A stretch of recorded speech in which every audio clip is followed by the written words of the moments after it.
Teresa Cervantes, Adriana Sanchez, and Kenya Campeno. National Alliance for Filipino Concerns member and CNA, Nerissa Algaretti. Thank you for being here. ATU Local 309 Secretary Treasurer, our own hardworking Deborah Lane. And ATU Local 309 members and Chicago Transit Authority Service Assistants, Casey Collins, Monique King, Trina Cobbs, and Beverly Harmon. So let's talk for a minute about how we got to this moment. Back in November of 2019, the City Council passed one of the most critical pieces of legislation to be introduced during my administration, an ordinance to raise the minimum wage to $15 an hour by 2021 for most workers.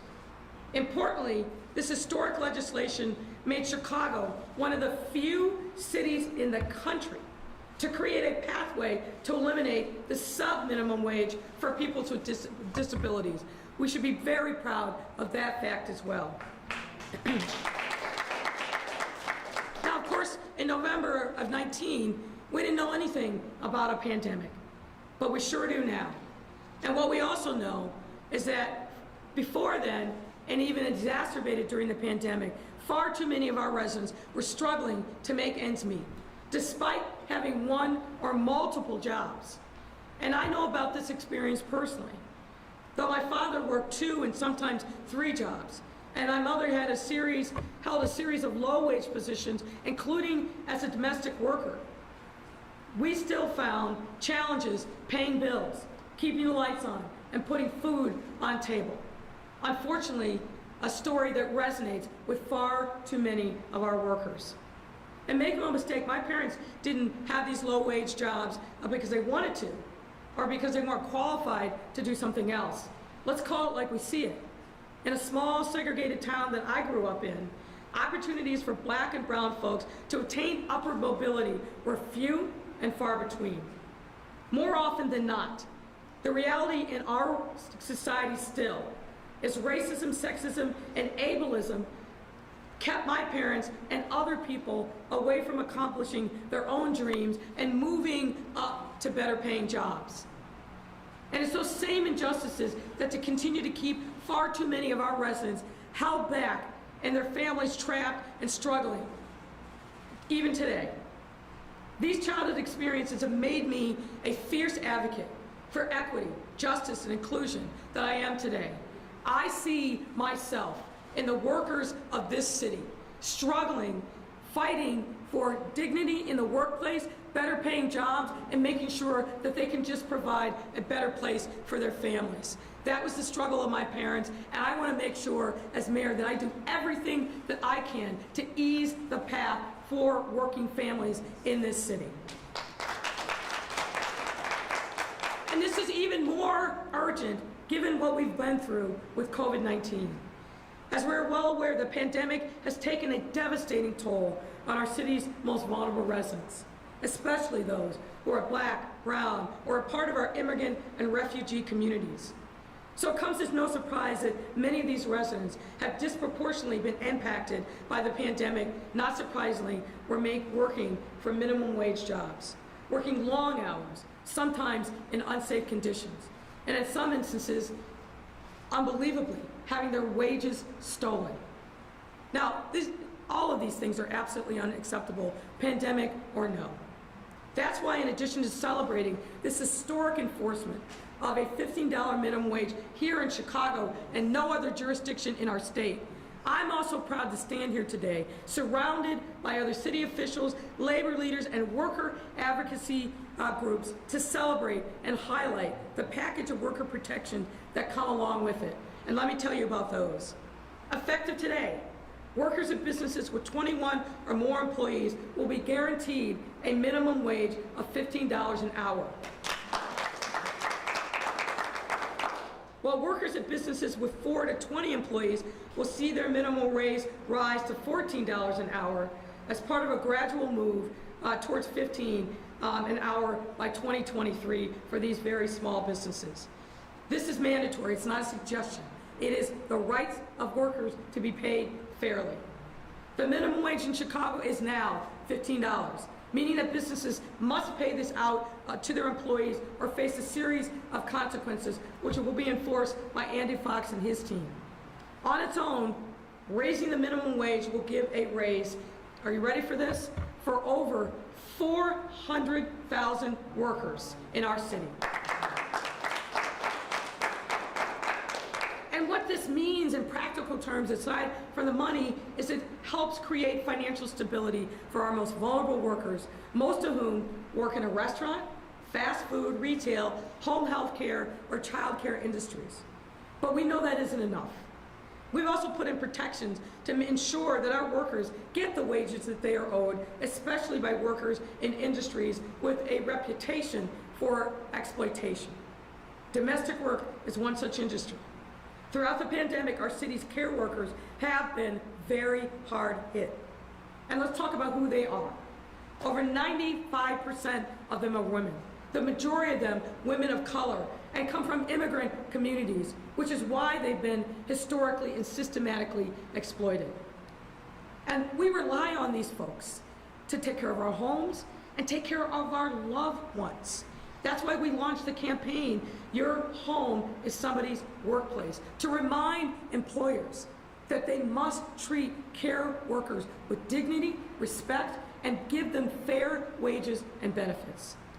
Yet despite how hardworking these individuals are, they were paid below the minimum wage nor being provided with health care, and in many instances, no time off. To tackle these challenges head on, my administration took on a number of actions. Passing Fair Work Week legislation to give lower wage workers and their families predictability in scheduling work and for fairer conditions. If you don't know when you're working, you don't know what your cash flow is. You can't manage childcare. You can't manage your bills. You have to have fair scheduling and notice on when you're going to be able to work. And we made that the law in this city. We created the first ever wage theft ordinance to vest the city with authority to protect and recoup stolen wages for low-wage workers who experience the highest prevalence of wage theft. We also implemented some COVID protections for our workers. For example, the COVID anti-retaliation ordinances prohibiting employers from retaliating against employees for obeying a health order to quarantine, isolate, or take time off for getting vaccinated. Workers in this city now are protected if they follow the public health guidance related to COVID-19. And most recently, ladies and gentlemen, we passed the Shy Biz Strong package, which will increase the minimum wage for all domestic workers, no matter the size of their company, to $15 an hour on August 1st. Taken together, these bold initiatives will ensure that workers' rights and their safety are central components of our economic recovery coming out of this pandemic. It will also ensure that we are investing in our workers, who often are the most overlooked and exploited, bringing critical regulation and oversight to industries that have been built off the backs of unpaid, underpaid labor of Black, brown, and immigrant and refugee employees, and build stronger and more economically resilient companies. You've heard communities, you've heard me say this multiple times. We are poised for a very robust recovery in the city of Chicago. We're already seeing that in the data. We have the lowest unemployment rate of any major city in the country. We're seeing our hotels get filled up and return to 2019-like occupancy levels. We're seeing our restaurants full. We know what recovery looks like, and we are paving the way to do that. But on that journey, we cannot afford to leave anyone behind. That's why it's so critically important that we put these protections in place so all of our workers in every community, where they go home, where they raise their families, that they have the ability to participate in this recovery. Now, when the pandemic hit, I heard from a lot of employers who were saying, Mayor, it's a pandemic. We should slow down. Let's not do fair scheduling ordinance. Let's not raise the minimum wage to $15 an hour. Let's slow it down because we're being adversely impacted. Well, apparently they didn't know much about me. Because what I thought is, in a time of economic crisis, is the very time that we need to protect our workers, that we need to forge ahead with fair scheduling, fair wages, so that our workers are not the fodder of an economic meltdown caused by COVID-19. So we forge ahead. Because that's how we create a more equitable and inclusive economy that works for everyone and not just a select few. Now, I know that our businesses have struggled. Absolutely, we know that. We put in place a number of measures to support those businesses. Over $100 million in loans and grants to small businesses of various sizes. Why? Because we wanted them to thrive, and if they thrive, their workers thrive. If those workers thrive, they spend money. They help keep the economy growing. When we're in an economic crisis, the government must act as a stimulus. What we don't do is retract our protections for workers and small businesses. We have to uplift the entire city, not just certain sectors. So now, with the implementation of this historic minimum wage ordinance, the Shy Biz Strong package, we will be able to take meaningful steps forward in accomplishing our goals once and for all. None of this landmark legislation would have been possible without the years of hard work from labor leaders and worker advocacy groups. So let me give a hearty thank you to the key organizations who supported our city's move to $15 a wage, $15 an hour. They are first and foremost the Fight for 15. SEIU, Grassroots Collaborative, the Women's Law and Policy Project at Shriver, Restaurant Opportunity Center United, Chicago Federation of Labor, United Food and Commercial Workers, Brighton Park Neighborhood Council, and Arise Chicago.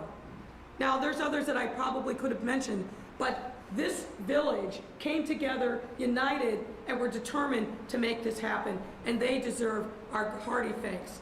I also want to thank members of the City Council who are fierce advocates for the Fight for 15. Including Alderwoman Sophia King, Workforce Development Chairman Sue Sadletsky Garza, Finance Committee Chairman Scott Wagesback, and Budget and Government Operations Chairman Pat Dowell. And the rest of our aldermanic partners who, as Alderman Burnett said, all of them came together understanding that this was an important thing to do for our workers, to make sure that our communities were strong. And I want to thank all of our aldermanic partners who are influential in passing and implementing the 2019 ordinance. And for the worker protections portion of the Shy Biz Strong initiative, I want to give a shout out and thank you to the Protecting Workers Working Group, led by our great Commissioner, Rosa Escareno. And last but not least, let me give a special thank you to Andy Fox, our Director of Labor Standards. Poor Andy, over the last 15 months, he thought his job was this. We've expanded it exponentially. Don't worry, Andy, we're bringing support to you, man. But I just want to say he's done a tremendous job. Thank you for your leadership. We're going to be relying upon you to make sure that the promises that we made to these workers are promises that are kept by all of our employers. Let me just close by saying this. As Walter said, $30,000, that's real dough. But we can do better. And we shouldn't be satisfied with that. We need to make sure that we're continuing to fight for workers so that they have a living wage, so that they can have savings, so that they can have home ownership, and so that they can pass wealth down to their children. That is what a robust, inclusive economy looks like. This is an important milestone, a great celebration for our city of Chicago, which distinguishes us from the rest of the state. But my friends, more work to do. Thank you very much for being here. And now I'd like to invite Ajahn Poo to come and say a few words.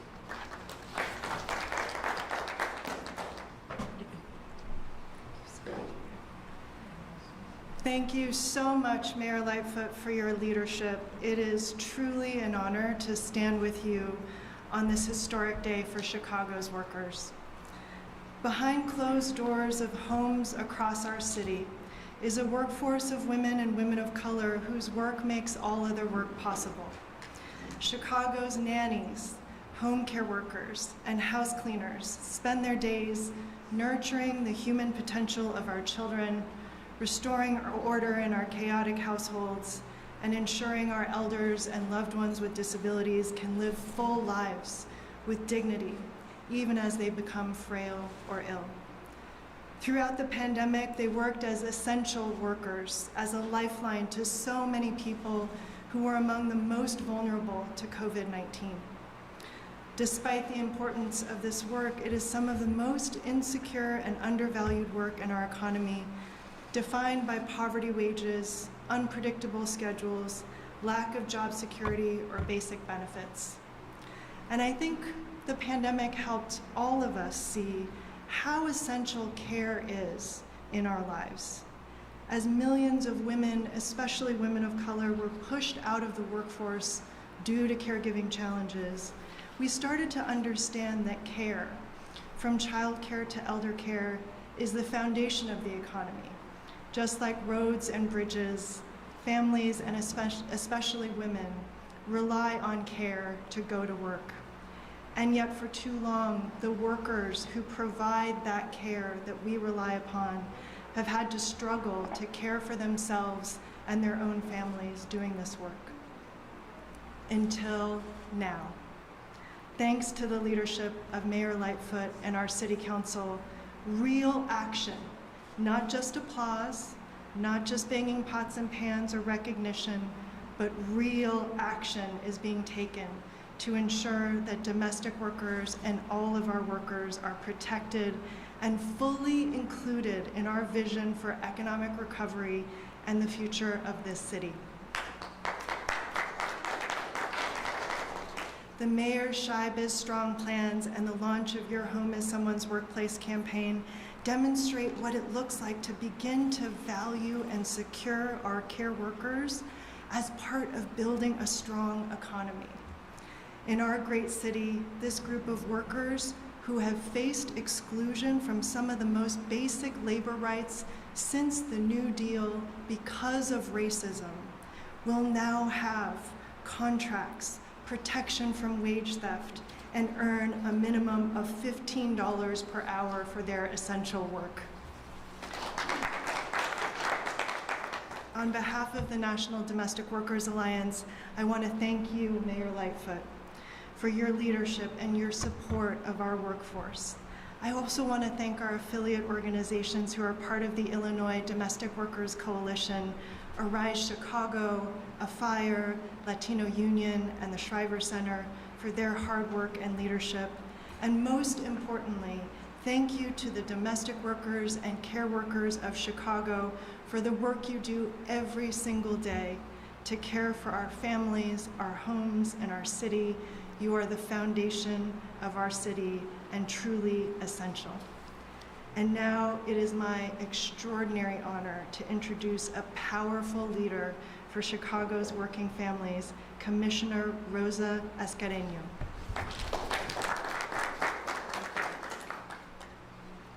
Good afternoon.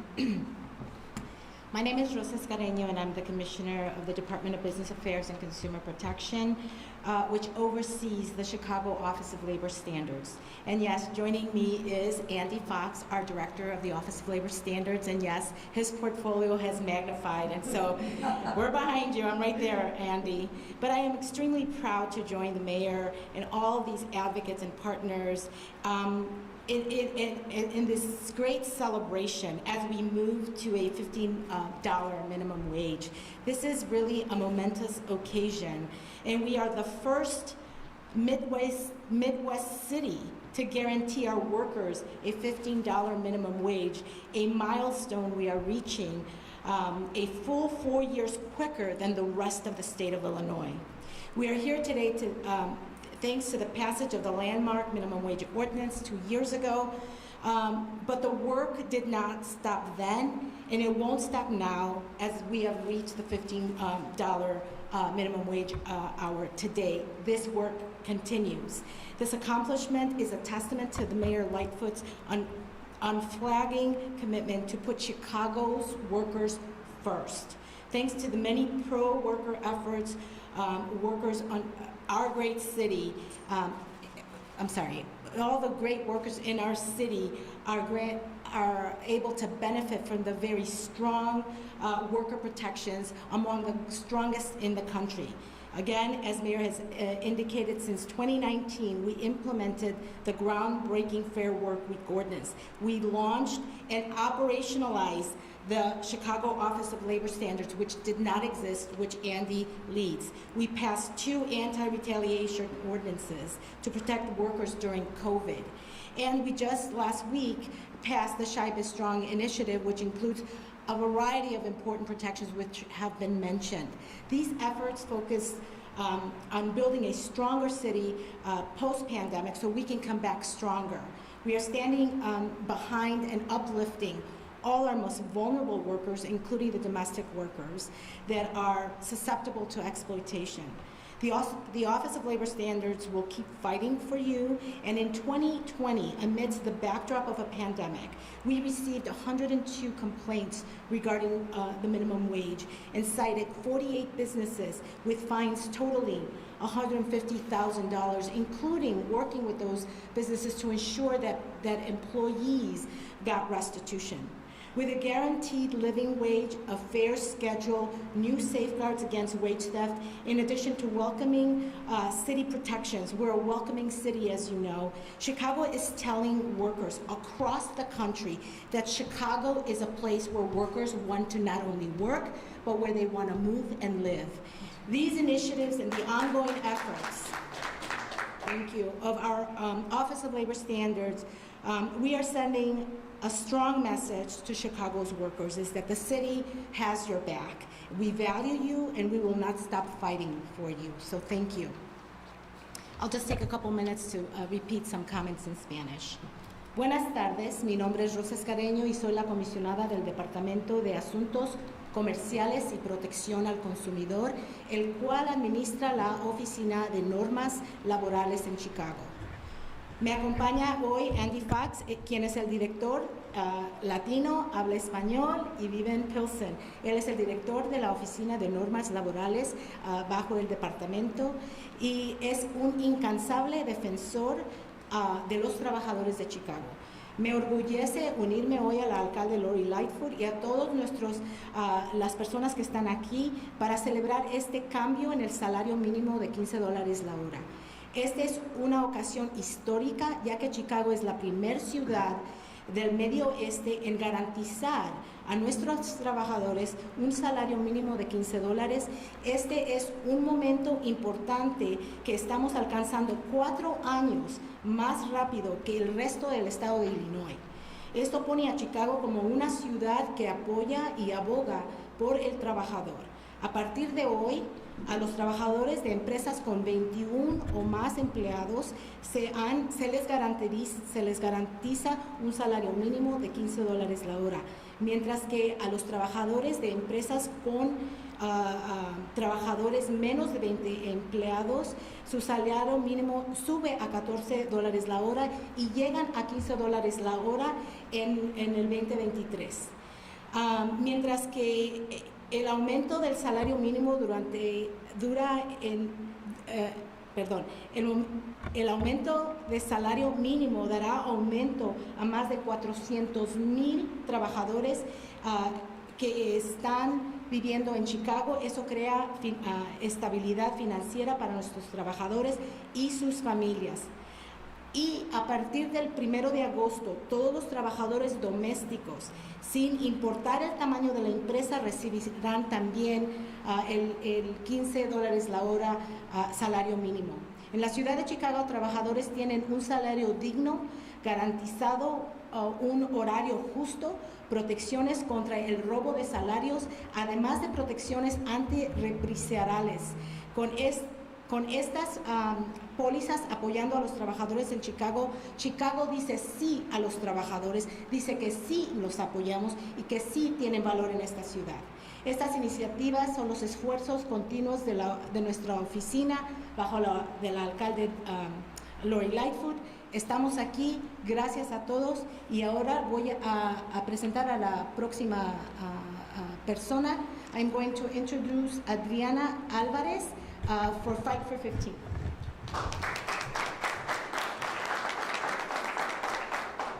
Thank you, gracias. Good afternoon, everyone. I am Adriana Alvarez. I am a McDonald's worker, and I'm a leader in the Fight for 15 and a union. So today, we can all agree today is a great day. Today is a day that fast food workers, we have been pushing since 2012. Back in 2012, 200 fast food workers had the bravery to step off their job and said, enough, we deserve 15 an hour. We were called crazy. But we knew back then, and we know to this day, that we're worth more than the $7.25 federal minimum wage.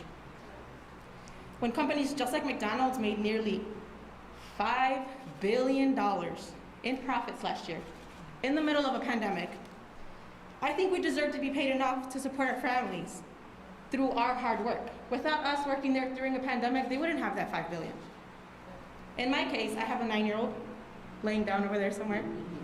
I should be able to support him, get him the milk that he needs, the cuties that he loves, which are crazy expensive. After years of fighting, after years of shouting on the streets and demanding a living wage, I'm at $15.85. That is a lot different than from $8.50 when I started. Being a single mom, even now it's tough. But I can now afford basic things, you know, like I said, his milk or his fruit, a toy that he wants, stuff that I just couldn't do before. Navy Pier was out of the question before. Now, like, I want to take him and enjoy everything. While we celebrate today, you know, that winning 15 it's here, Chicago, you know, we're the first city in Illinois, we know that the fight isn't over.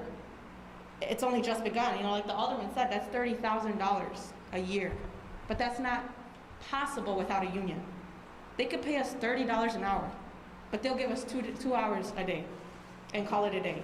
We need that protection on the job. We need that voice on the job, not just to protect us from the hours. There's a lot of sexual harassment going on. There's a lot of just bad things going on at work, and we need a union. That is the fight. That's what's next. We're gonna fight for the union. And it doesn't matter how much, like I said, how much we make, because they'll just take our hours away. We need to know that when the next crisis, just like COVID hits, that we'll be respected, protected, and paid. This year revealed something that, you know, fast food workers, we already knew. We're essential. And it shouldn't take a pandemic for people to realize that we're essential. We should be treated that way. We fought and we won here in Chicago and for all Illinois. To thanks to support, of course. Obviously, we didn't go up there by ourselves. I wasn't me crazy. I'm representing 64 million people, a lot who are still waiting for a raise. But now we need our government, from the Chicago City Hall to the White House, to defend our right to join together in a union. And I really hope this isn't the last time that, you know, fast food workers come up here and speak to celebrate things, obviously.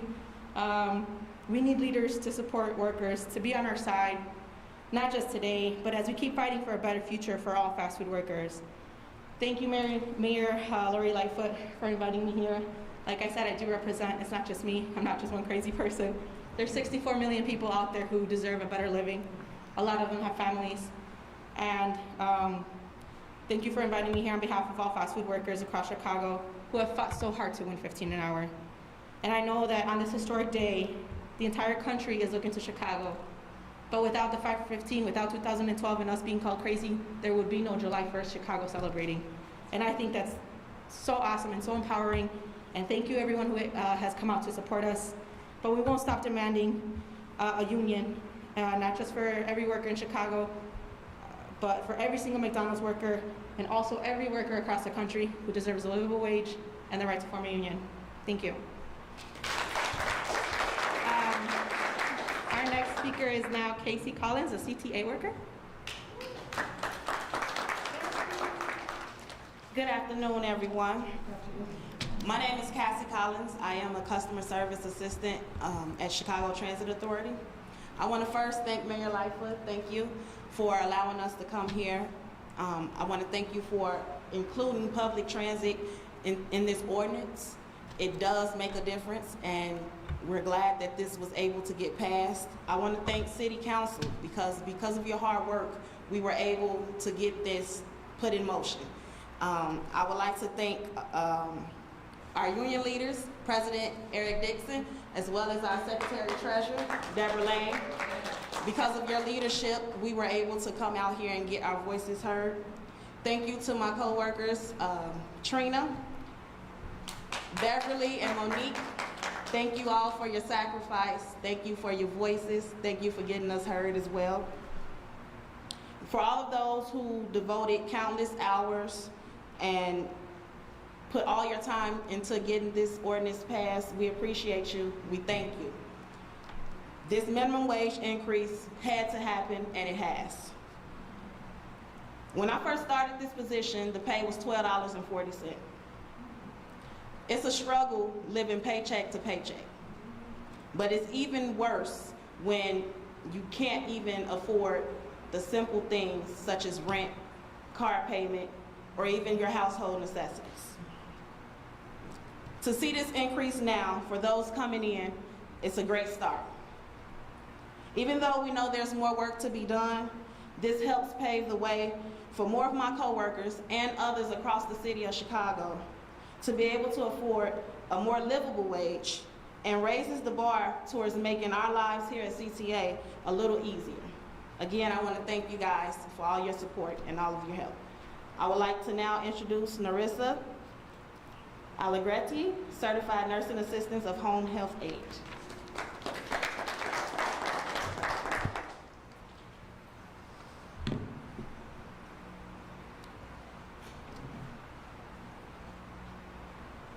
Magandang hapon, good afternoon. Thank you, Mayor Lightfoot.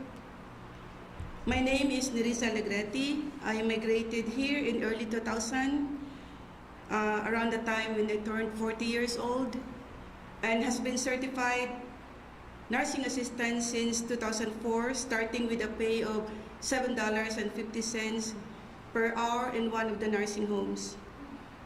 I've worked in different healthcare facilities like nursing homes, hospitals, assisted living, and in home care where we do a lot of domestic work. I really love my patients, and one of my most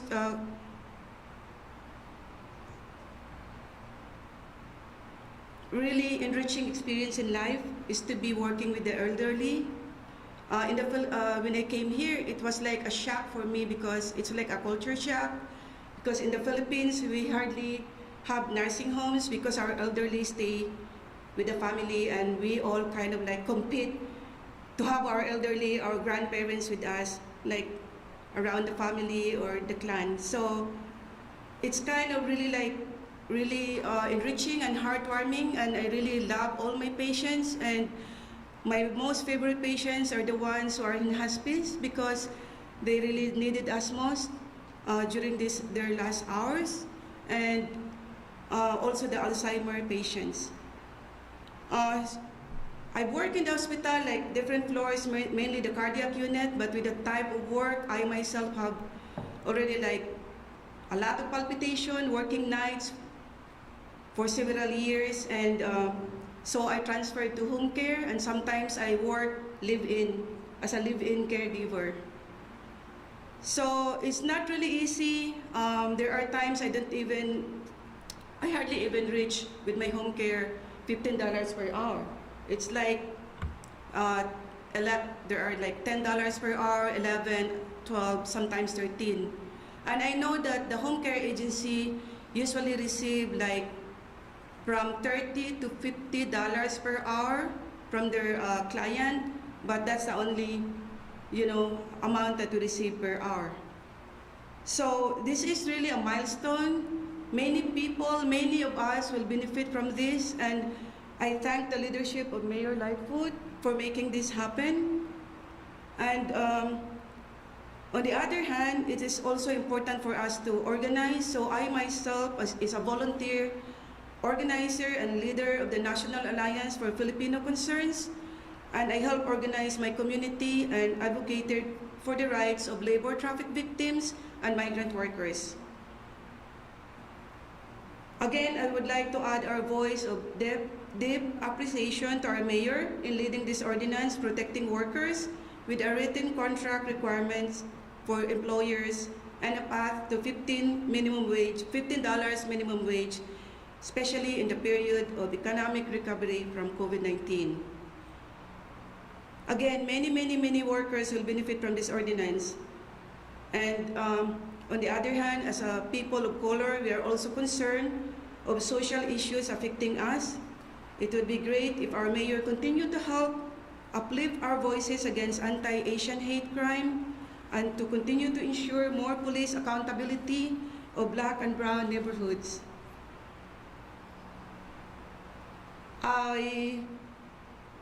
My time here is not complete without thanking Dan Villar of the Chicago Federation of Labor, my fellow Filipino kababayan, for giving me the idea or like facilitating the invitation why I'm here.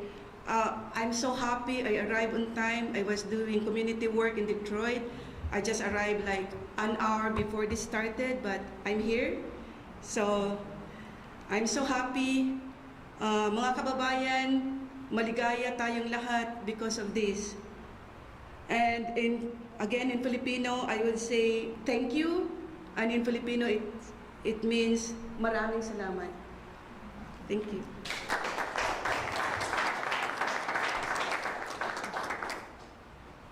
Hello, everyone. Thank you for coming out for such a joyous occasion. Not only for unions, but for all workers in the city of Chicago. I am so overwhelmed right now because I understand what it means for people to say they know your worth and not show your worth. Today, Mayor Lightfoot, thank you for knowing our worth. You get it, you got it, and we thank you.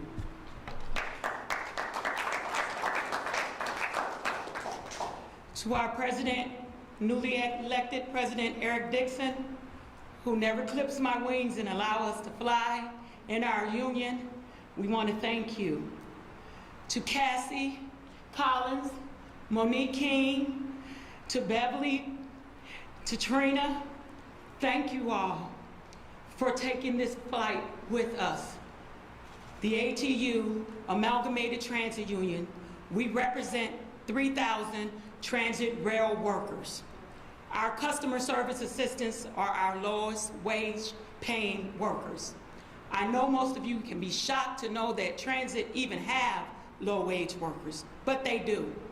And I think that humbles all of us to let all of us know that if they can stand in the fight against all odds in a city that everybody smiles upon when they come and visit, but they don't know the sweat that came from the brows of the individuals that represent Chicago Transit Authority that comes out every day, rain, sleet, snow, or shine, to represent what Chicago really means. Thank you all, and I love you all. To the City Council, to Sophia King, to Sue Garza, and to Pat Dow, we want to thank them for always picking up the phone when I had to fuss and cuss because I didn't understand how this thing worked. But they walked me through it, they talked me through it.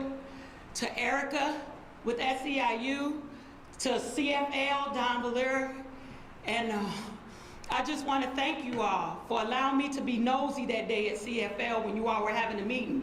And I needed to find out why all of these people were galvanized in here and I wasn't in there.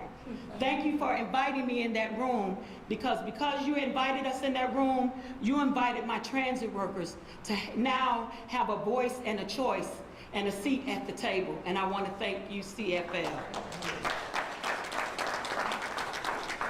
To Rosa, and thank you all so much. Thank you for sitting in on the meetings and making sure that everything went smooth sailing so that it would be easy for the mayor to do what she promised us right before she became elected into mayor, that she was going to do for all working class, because she understood, because her father was a hard worker, what it meant to bring the meal to the table Thank you all for reporting back to her, making sure that she understands how important this ordinance was to us.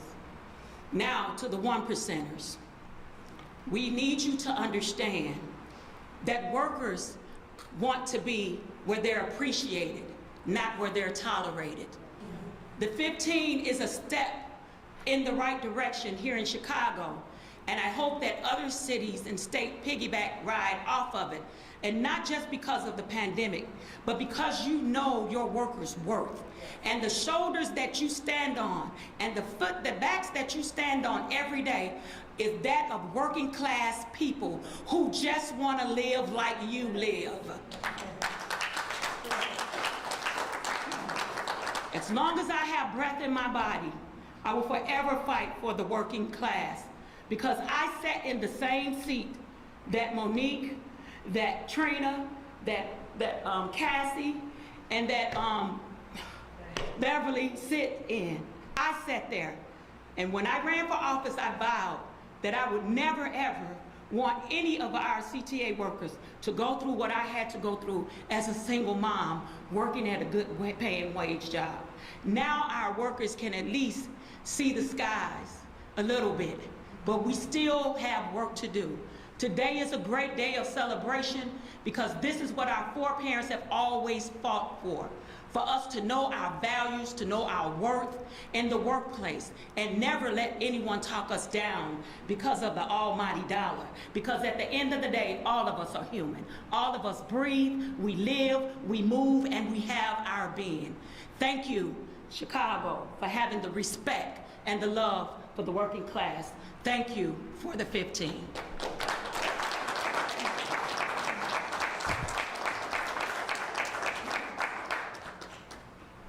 I don't think anything needs more to be said, but I do want to emphasize a couple points. I hope you heard in the passion that these workers love their work, are committed to their jobs, are committed to making a better way for themselves and their families. I also want to uplift a point that should be obvious, but I think is worth focusing on. Every single one of these workers that is here in this room are essential workers. They didn't have the luxury of teleworking, taking time off. Because if they don't work, they don't get paid. If they don't get paid, they don't get fed. If they don't work, they don't get housing and taking care of their families. No days off, no sitting it out for these folks. They worked hard every single day. And I want to make sure we don't forget that piece. So with that, I'm happy to take your questions. Two questions, Mary Ann. Mayor, I'm just wondering, because the rest of the state is not following, even Cook County is not, That's correct. might it be some kind of, some might call it a job killer if a business is just starting and they're looking around and saying, wait, I'm going to start my business somewhere else because I don't want to pay the 15. Are you concerned? Yeah, I hope that's not true, but that's why we've got to make sure that everybody comes to 15, because there is going to be forum shopping by some. Those aren't the kind of employers, candidly, that we want in the city of Chicago. We want employers, as Deborah said, who don't just tolerate workers, who appreciate the hard work of workers. And if you're making a decision, well, I don't want to be in Chicago because it's $15 an hour, I'll go over here because it's 10 or 12. You're not the kind of employer that we want. But fundamentally, to stop that from happening, everybody needs to come up to 15 at the same time, and we got to keep fighting for that to happen and accelerate what's going on in the rest of the state and the county. Off topic, have you directed Superintendent Brown to attend tomorrow's city council meeting? Oh, he'll be there, of course. I've been told he might not. No, he'll be there. Gaynor Hall, WGN. On the flip side of Mary Ann's question, the fight for 15 started in 2012. Yes.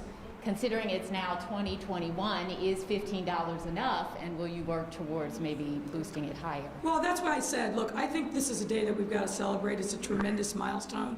I remember very vividly when the McDonald's workers went out on strike, and people are like, wait, fast food workers can strike? What's that about?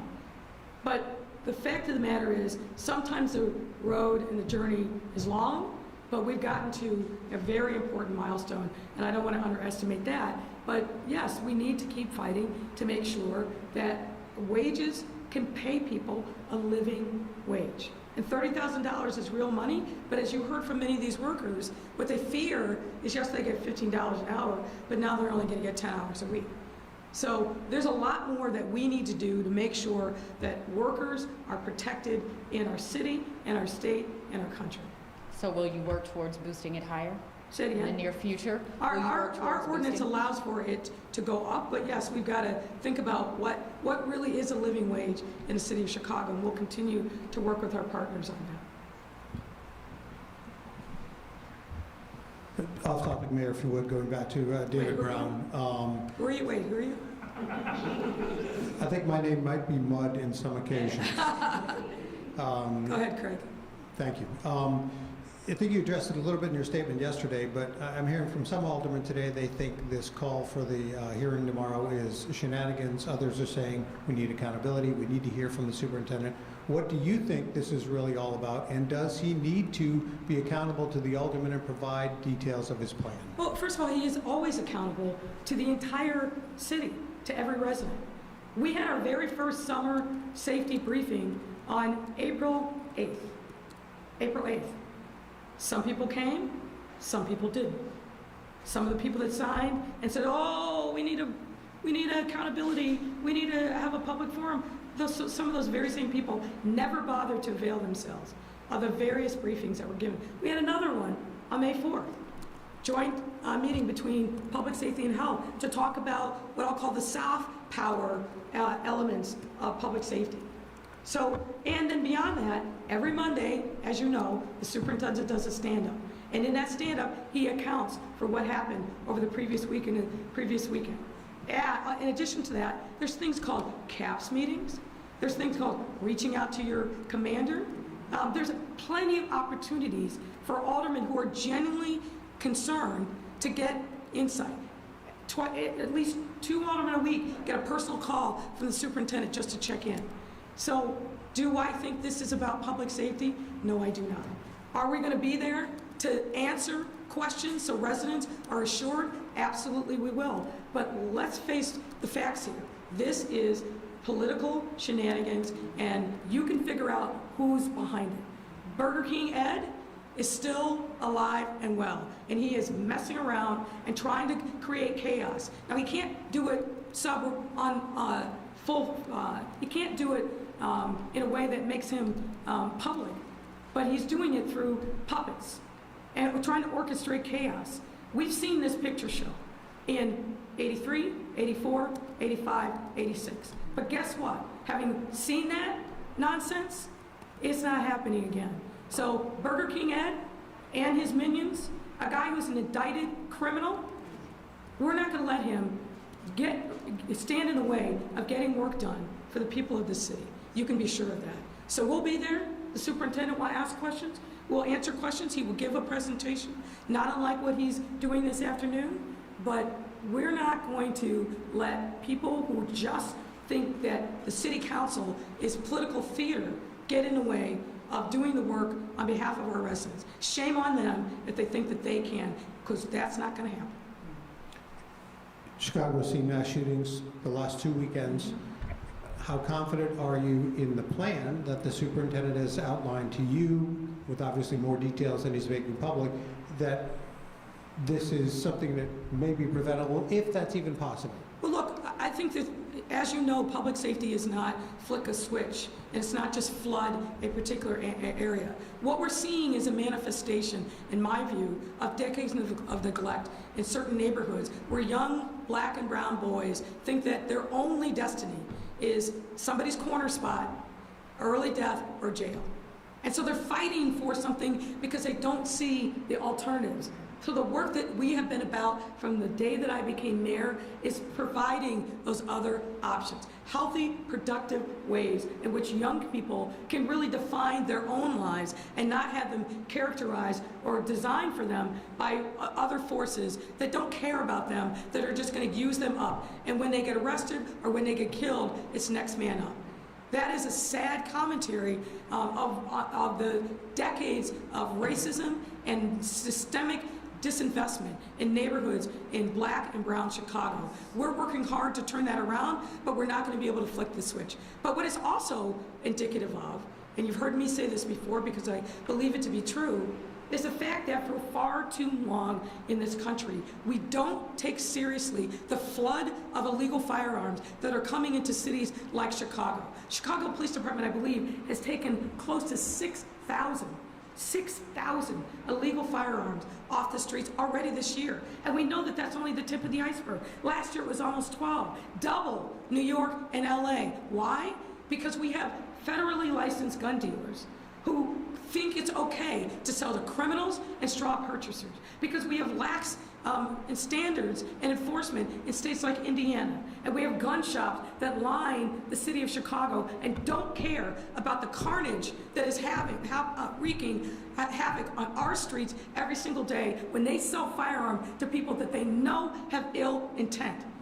I've been beating this drum for 2+ years since I became mayor, and finally, we have a president in Washington, D.C. who gets it and understands it. I applaud President Biden and his administration for stepping up last week and announcing they are going to empower ATF to go after these bad gun dealers. That is going to be a breath of fresh air, and it's going to save lives in the city of Chicago. I applaud the president for instituting multi-jurisdictional teams with ATF and other federal partners and local partners, one of which is going to be based here in Chicago. Why? Because that's going to save lives when we go after the gun trafficking. There's more that we can say, but I have confidence in our plan, but everybody who's part of the public safety ecosystem, from the prosecutors and the courts in particular. And please, Judge Evans, you don't need a task force to open up the criminal courts to trials in the city. It's been 15 months. Get the job done. Justice delayed is justice denied. And when we have murderers, and when we have people who tried to murder somebody but they missed out on the street, what does that say to the victims and to the witnesses? What it says to them is there's no justice for you. We have to have justice for the victims, the surviving family members, and it starts with the criminal courts stepping up and holding people accountable. And you can't do that when the courthouse doors are closed. So please, Judge Evans, open up the criminal courts to trials. All right, thank you. Thank you all.